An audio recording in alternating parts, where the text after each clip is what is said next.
Live में आप सभी का बेहद स्वागत है। आपके साथ मैं हूं साक्षी चौधरी। तो चलिए बुलेटिन की शुरुआत करते हैं बड़ी खबरों के साथ।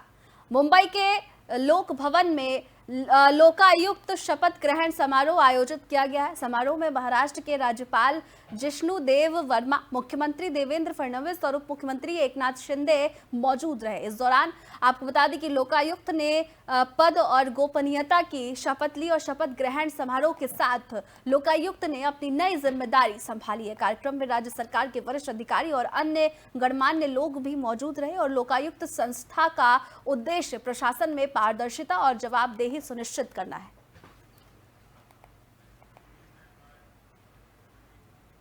वहीं चलेंगे अगली खबर की ओर। चेन्नई में सार्वजनिक परिवहन व्यवस्था को मजबूत करने की दिशा में तमिलनाडु सरकार ने बड़ा कदम उठाया है। मुख्यमंत्री सी जोसेफ विजय ने सचिवालय में नई बस सेवाओं का उद्घाटन किया है और उन्होंने मेट्रोपॉलिटन ट्रांसपोर्ट कॉरपोरेशन और तमिलनाडु स्टेट ट्रांसपोर्ट कॉरपोरेशन की बसों को हरी झंडी दिखाकर रवाना किया है। इस दौरान 234.5 करोड़ रुपए की लागत से तैयार 130 लो फ्लोर इलेक्ट्रिक बसों को सार्वजनिक सेवा में शामिल किया गया है और इसके साथ ही 55.8 करोड़ रुपए की लागत से तैयार 120 अन्य बसों को भी रवाना किया गया है। नई बसों के संचालन से चेन्नई समेत तमिलनाडु में यात्रियों को बेहतर और आधुनिक सार्वजनिक परिवहन सुविधा मिलने की उम्मीद है। अगली खबर देहरादून से सामने आई है। देहरादून में उत्तराखंड कांग्रेस के एक प्रतिनिधि मंडल ने राज्यपाल को ज्ञापन सौंपकर कांग्रेस अध्यक्ष मल्लिकार्जुन खड़गे की जनसभा के बाद मंच के कथित शुद्धिकरण के मामले पर विरोध जताया है। कांग्रेस चुनाव अभियान समिति के अध्यक्ष प्रीतम सिंह ने कहा कि खड़गे ने हल्द्वानी और हरिद्वार में जनसभा कर लोगों को संबोधित किया था और इसके बाद जिस मंच से उन्होंने भाषण दिया उसके शुद्धिकरण की बात सामने आई है। प्रीतम सिंह ने इसे निराशाजनक बताते हुए सवाल उठाया कि सनातन धर्म की बात करने वाले लोग क्या अनुसूचित जाति और जनजाति और पिछड़े वर्ग के लोगों से घृणा करते हैं। उन्होंने कहा कि इस तरह का विरोध उचित नहीं है। प्रीतम सिंह ने राज्यसभा में बीजेपी अध्यक्ष जेपी नड्डा के कथित बयान का भी जिक्र किया और कहा कि उन्होंने इसे शर्मनाक बताते हुए कार्रवाई की बात कही थी। कांग्रेस ने पूरे मामले में कार्रवाई की मांग की है।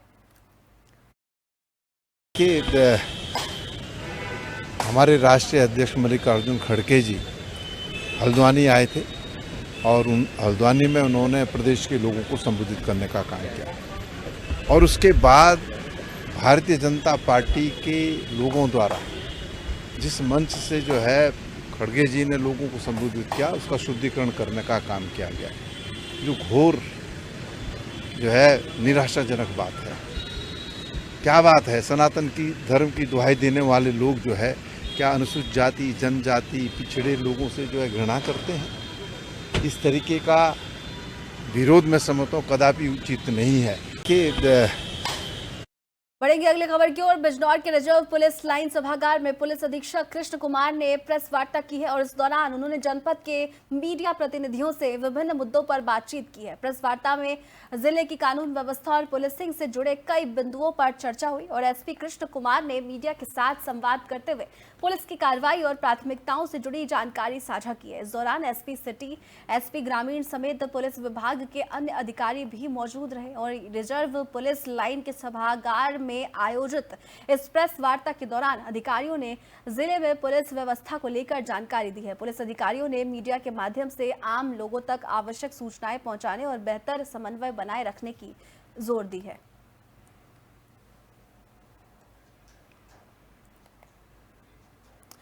चलेंगे अगली खबर की ओर। देहरादून में जिला प्रशासन की ओर से आयोजित समाधान दिवस में बड़ी संख्या में फरियादी अपनी समस्या लेकर पहुंचे और इस दौरान कुल 140 शिकायतें दर्ज की गई। जिलाधिकारी आशीष चौहान ने मौके पर ही कई शिकायतों का निस्तारण किया और संबंधित अधिकारियों को बाकी मामलों पर जल्द कार्रवाई के निर्देश दिए। डीएम ने बताया कि इस बार जमीन से जुड़े विवादों की संख्या तुलनात्मक रूप से कम रही और समाधान दिवस में जल संस्थान, वन विभाग समेत कई अन्य विभाग से जुड़े शिकायतें सामने आई है। अधिकारियों ने फरियादियों की समस्याओं को सुना और उनके समाधान के लिए आवश्यक दिशा निर्देश दिए। जिला प्रशासन का कहना है कि समाधान दिवस का उद्देश्य लोगों की शिकायतों का त्वरित निस्तारण करना है ताकि उन्हें अपनी समस्याओं के लिए अलग अलग कार्यालयों के चक्कर न लगाने पड़े। कई मामलों में मौके पर ही कार्रवाई की गई।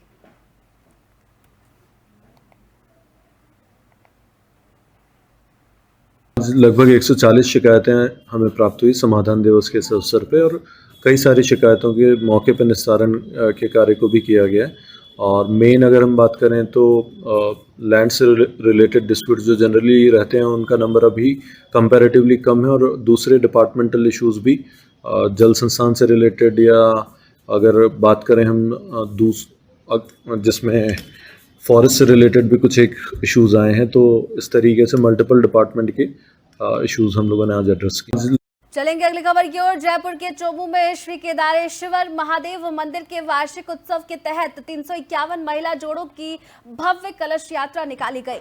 आपको बता दें कि नांगल गोविंद गांव में आयोजित इस यात्रा में बड़ी संख्या में ग्रामीण और श्रद्धालु शामिल हुए और महिलाओं ने फूल, मालाओं और पत्तियों से सजे कलश सिर पर धारण किए और बैंड बाजे व धार्मिक भजनों के बीच यात्रा निकाली। यात्रा के दौरान ड्रोन से पुष्प वर्षा और भगवान शिव की आकर्षक झांकी विशेष आकर्षण का केंद्र रही।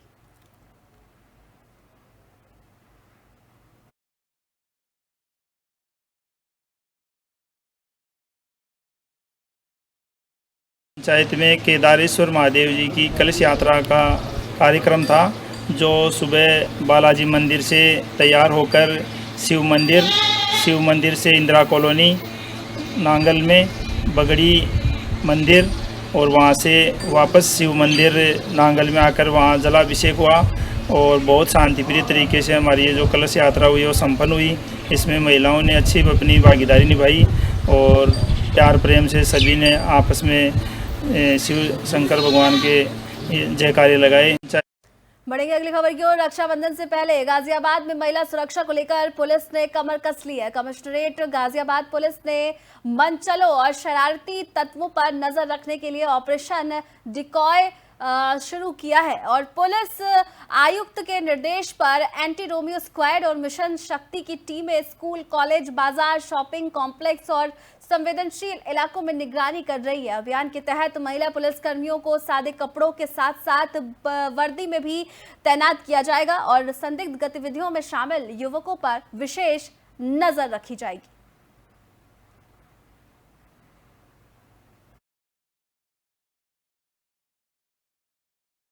देखिए, गाजियाबाद कमिश्नरेट के अंतर्गत कमिश्नर सर के आदेशानुसार पूरे गाजियाबाद में अलग अलग जगहों पे ऑपरेशन डिकॉय संचालित किया जा रहा है। इसके अंतर्गत जो भी हमारी एंटी रोमियो स्क्वाड की टीम है और मिशन शक्ति केंद्र की टीम है, वो महिला संबंधी जो भी संवेदनशील स्थल है वो वहाँ पे लगातार भ्रमणशील है, चाहे वो महिला संबंधित स्कूल हो, कॉलेजेस हो, मार्केट एरिया हो, शॉपिंग कॉम्प्लेक्स हो, स्थानीय बाजार हो, वहाँ पर सादे वस्त्रों में हमारी एंटी रोमियो स्क्वाड की टीम है। साथ ही साथ मिशन शक्ति की केंद्र जो हमारे प्रभारी हैं और महिला पुलिसकर्मी हैं वो भी वहाँ पे स्थापित की गई है। और जो भी इस तरह के अवांछित तत्व हैं, जो आपराधिक किस्म के लड़के हैं, उनके ऊपर कड़ी नजर रखी जा रही है। जो भी अवांछनीय तत्व हैं जो बिना किसी अर्थ के यहाँ पर घूम रहे हैं बाजारों में या किसी स्कूल में, उन सबको पकड़ के उनको थाने। बढ़ेंगे अगली खबर की ओर। महाराष्ट्र के चंद्रपुर में सड़क निर्माण की गुणवत्ता को लेकर लोगों का गुस्सा सामने आया है। सिंडोला येनक सखारा जुगाड़ MTDR 79 सड़क के कथित खराब काम के खिलाफ नागरिकों और कार्यकर्ताओं ने पब्लिक वर्क्स डिपार्टमेंट के प्रशासन के खिलाफ प्रदर्शन किया। आरोप है कि सड़क का निर्माण पूरा हुए महज 3 महीने हुए थे, लेकिन आदर्श हाई स्कूल से शिवाला फाटा और कोलगांव के पास सड़क की हालत फिर खराब हो गई। आयुष रोयदास ठाकरे के नेतृत्व में सब डिविजनल इंजीनियर के माध्यम से एग्जीक्यूटिंग इंजीनियर को ज्ञापन सौंपा गया है।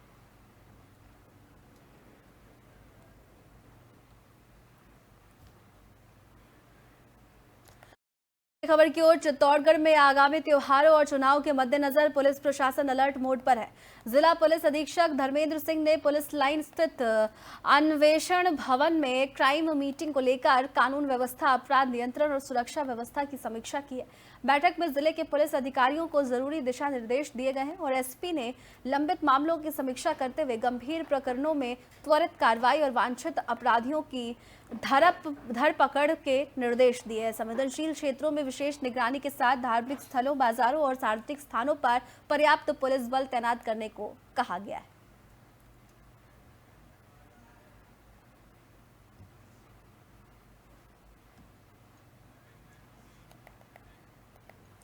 चलेंगे अगली खबर की ओर। कौशाम्बी के सिराथू में छात्रों के ड्रॉप आउट को रोकने के लिए और उपस्थिति बढ़ाने के लिए कस्तूरबा गांधी बालिका विद्यालय में एक भव्य पेरेंट्स टीचर मीटिंग का आयोजन किया गया, जिसमें 173 छात्राओं के अभिभावकों ने हिस्सा लिया। और इस दौरान खंड शिक्षा अधिकारी डॉक्टर प्रज्ञा सिंह ने छात्राओं के रोजाना स्कूल आने और उपस्थिति सुनिश्चित करने की अपील की है। इसके साथ ही बैठक के अंत में सभी अभिभावकों से बच्चियों को रोजाना स्कूल भेजने की शपथ भी ली गई।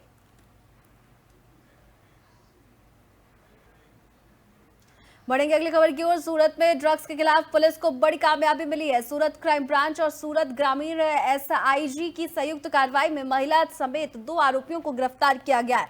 पुलिस ने आरोपियों के पास से करीब 999 ग्राम जो है वो ड्रग्स बरामद किया है और जिसकी अनुमानित कीमत जो है वो 28,32,630 रुपए बताई गई है। पुलिस के मुताबिक आरोपी ड्रग्स को वडोदरा से मुंबई ले जा रहा था और सूचना के आधार पर तालुका के एना गांव के टोल नाके के पास निगरानी की गई और संदिग्ध वाहन को रोककर तलाशी ली गई। कार्रवाई में मानसी और सोहेल समेत सुलेमान शेख को गिरफ्तार किया गया है। आरोपियों के पास से नकदी और मोबाइल फोन भी बरामद हुए और पुलिस के मुताबिक महिला आरोपी के खिलाफ इंदौर में 2021 में से जुड़ा मामला दर्ज है और पुलिस NDPS एक्ट के तहत कार्रवाई कर पूरे ड्रग्स नेटवर्क की जांच में जुटी है। इंटरस्टेट ड्रग रैकेट का एक बहुत बड़ा पर्दाफाश करने में सूरत शहर क्राइम ब्रांच को सफलता मिली है। सूरत शहर क्राइम ब्रांच के DCP रोजिया साहब का जो नेटवर्क है उसमें जो इन्फॉर्मेशन मिली थी उसके आधार पर ACP किरण मोदी और हमारे सारे इंस्पेक्टर्स की क्राइम ब्रांच इंस्पेक्टर की टीम पिछले 10 दिनों से इस नेटवर्क के पीछे लगी हुई थी और एक चौक्कस इन्फॉर्मेशन जो हमको मिली थी उस हिसाब से बड़ौदा से एक्सप्रेस हाईवे पे मुंबई की तरफ एक गाड़ी में 1 किलो से ज़्यादा MD ड्रग का जत्था सप्लाई करने के लिए ले जाने की हकीकत हमें मिली थी। हमारा एक्सप्रेस हाईवे पे जो एना टोल नाका है वहाँ पे सूरत ग्राम्य SP राजेश गढ़िया की उनकी SOG की पुलिस की टीम का हमने मदद ली थी और सूरत शहर क्राइम ब्रांच और सूरत SOG ग्राम्य SOG की संयुक्त टीम ने यह ऑपरेशन किया। इंटरस्टेट अगली खबर की ओर। सीतापुर के महमूदाबाद कोतवाली परिसर में सुलह समझौते के लिए पहुंचे 25 वर्षीय राहुल के ब्लेड से घायल होने के बाद हड़कंप मच गया। राहुल के गले और हाथ पर चोट आई है जिसके बाद उन्हें लखनऊ ट्रॉमा सेंटर रेफर किया गया। मामला मोतीपुर में पटाखे की चिंगारी को लेकर हुए विवाद से जुड़ा बताया जा रहा है और राहुल पक्ष ने दूसरे पक्ष के संतराम पर पुलिस की मौजूदगी में ब्लेड से हमला करने का आरोप लगाया है। वहीं आपको बता दें कि CO मुरादाबाद वेद प्रकाश श्रीवास्तव के मुताबिक मुकदमा दर्ज होने की बात सामने आने के बाद राहुल ने कथित तौर पर खुद अपनी गर्दन पर ब्लेड मार लिया। घटना के बाद कोतवाली परिसर की सुरक्षा व्यवस्था पर भी सवाल उठ रहे हैं। फिलहाल पुलिस मामले की जांच कर रही है। आज दिनांक 24/8/2026 को थाना पेशावा के ग्राम जलाईपुर में एक महिला की मृत्यु होने की सूचना प्राप्त हुई, जिसके संबंध में परिजनों से बात करने पर ज्ञात हुआ कि वो महिला सीढ़ियों से गिर गई थी जिससे उसके सर में चोट आई थी, जिसे इलाज के लिए जिला अस्पताल ले जाया गया था परिजनों द्वारा, जहां उसकी मृत्यु हो गई है। थाना पेशावा पुलिस द्वारा तत्काल उस पर संज्ञान लेते हुए महिला के शव को पंचनामा कराते हुए पोस्टमार्टम हेतु के लिए भेजा गया है। पोस्टमार्टम रिपोर्ट प्राप्त होने के बाद जो भी वैधानिक कार्रवाई की जाएगी। मौके पे चलेंगे अगली खबर की ओर। मुरादाबाद की डिलारी पुलिस ने जॉनी हत्याकांड का खुलासा करते हुए मुख्य आरोपी शाहनवाज को गिरफ्तार कर जेल भेज दिया है। 16 अगस्त से लापता 27 वर्षीय जॉनी का शव 18 अगस्त की सुबह ठाकुरद्वार क्षेत्र के रामरीवाला गणेश गांव के जंगल से बरामद हुआ था और शव मिलने के बाद गुमशुदगी के मुकदमे की हत्या की धाराओं में तरमीम कर डिलारी थाने में स्थानांतरित किया गया और पुलिस के मुताबिक आरोपी शाहनवाज की निशानदेही पर घटनास्थल से जॉनी के कपड़े, चप्पल और मोबाइल फोन बरामद किए गए। जांच में सामने आया है कि जॉनी और शाहनवाज अच्छे दोस्त थे और पुलिस के अनुसार दोनों के बीच पैसों के लेन देन को लेकर विवाद हुआ था और इसी विवाद के चलते हत्या की वारदात को अंजाम दिया गया। पर्याप्त साक्ष्य जुटाने के बाद पुलिस ने आरोपी को गिरफ्तार कर न्यायालय में पेश किया, जहां उसे जेल भेज दिया गया। दिनांक 18 अगस्त 2026 को थाना ठाकुरद्वारा के रामोवाला गणेश गांव में गन्ने के खेत में एक युवक का शव मिलने की सूचना प्राप्त हुई थी। युवक की पहचान करने के लिए टीमों का गठन किया गया था एवं इसमें ये जो जांच में पता चला कि जो युवक है वो जो युवक का शव मिला था वो थाना टिलारी के बुढ़ापुर गाँव में एक युवक का था, जिसकी गुमशुदगी 17 तारीख को ही थाना टिलारी पर पंजीकृत की गई थी।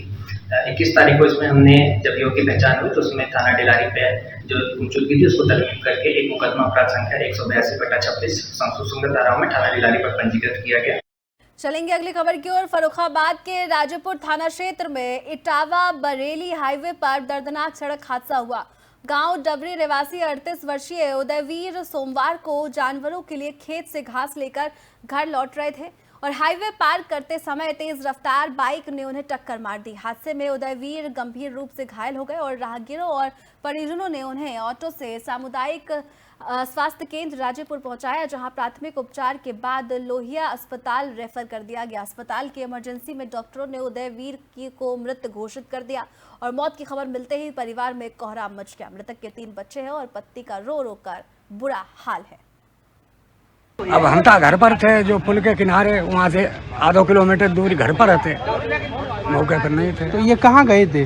खेत गए थे, मुझे थे पेड़ घास ले आए। काय से हुआ एक्सीडेंट इनका? मोटरसाइकिल खत्म हो गई है। हाँ। क्या करते थे?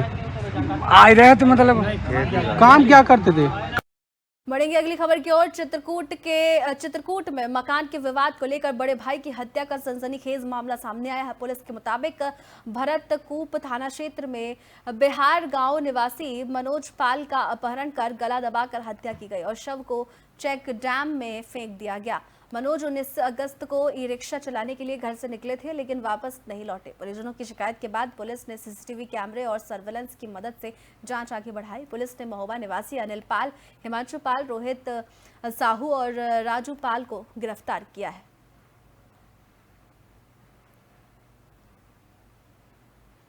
मेरे पिताजी का अपहरण 19 तारीख को हुआ था और पिताजी रिक्शा चला के आ रहे थे, घर जा रहे थे शाम को वही 7-8 बजे। तो ये पथरौड़ी मोड़ के पास ये लोगों ने उठा लिए हैं और वही इनका जो अपहरण किए हमारे सक चाचा हैं, जिनका नाम अनिल पाल है। और ये थोड़ा सा ज़मीन का मामला था। भरुआ में मकान है, ज़मीन विवादित था। एक बार बहुत पहले भी आए थे तो मारपीट करके और यहाँ से भरतकूप से सामान ये लोग भल ले गए थे। थाना भरतकूप क्षेत्र में रहने वाले व्यक्ति जो ई रिक्शा चलाते 19 तारीख को अपने घर से प्रातःकाल ई रिक्शा लेके रोज की भांति निकले। शाम को घर नहीं पहुंचे। घर वालों ने रात में उन्हें ढूंढा, अगले दिन दोपहर तक ढूंढे। दोपहर बाद 3-4 बजे के आसपास ई रिक्शा उन्हें शिवरामपुर क्षेत्र में मिल गया, लेकिन ई रिक्शा चालक नहीं मिले। तो उनके बेटे, परिवार के लोग फिर पुलिस को बताए। पुलिस ने भी ढूंढना शुरू किया और इनसे तहरीर लेकर के एक मुकदमा बनाम अज्ञात। चलेंगे अगली खबर की ओर। एटा के कोतवाली देहात थाना क्षेत्र के कसेटी में निजी अस्पताल में महिला की मौत के बाद जमकर हंगामा हुआ। आपको बता दें कि घिरामई गांव निवासी लाड़ प्यारी पत्नी राजेंद्र उंगली में दर्द की शिकायत लेकर निजी अस्पताल में दवा लेने पहुंची थी और परिजनों का आरोप है कि अस्पताल में महिला को इंजेक्शन लगाया गया, जिसके बाद उनकी तबीयत बिगड़ गई और मौत हो गई। महिला की मौत के बाद परिजनों ने अस्पताल संचालक चिकित्सक पर गलत इंजेक्शन लगाने का आरोप लगाते हुए हंगामा शुरू कर दिया। हंगामा बढ़ता देख अस्पताल संचालक शटर डालकर मौके से फरार हो गया और घटना की सूचना मिलने पर पुलिस मौके पर पहुंची और मामले की जांच शुरू कर दी।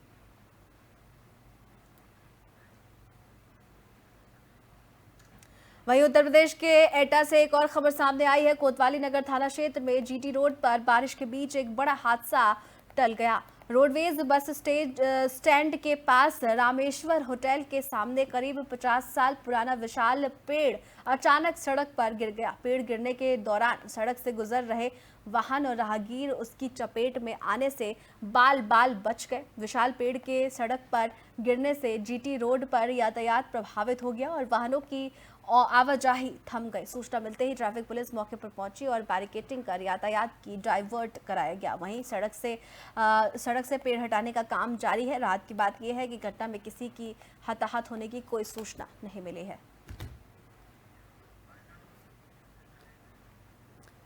तो फिलहाल के लिए इस बुलेटिन में बस इतना ही। देश और दुनिया की बड़ी खबरों से जुड़े रहने के लिए देखते रहिए इंडिया डेली लाइव। नमस्कार।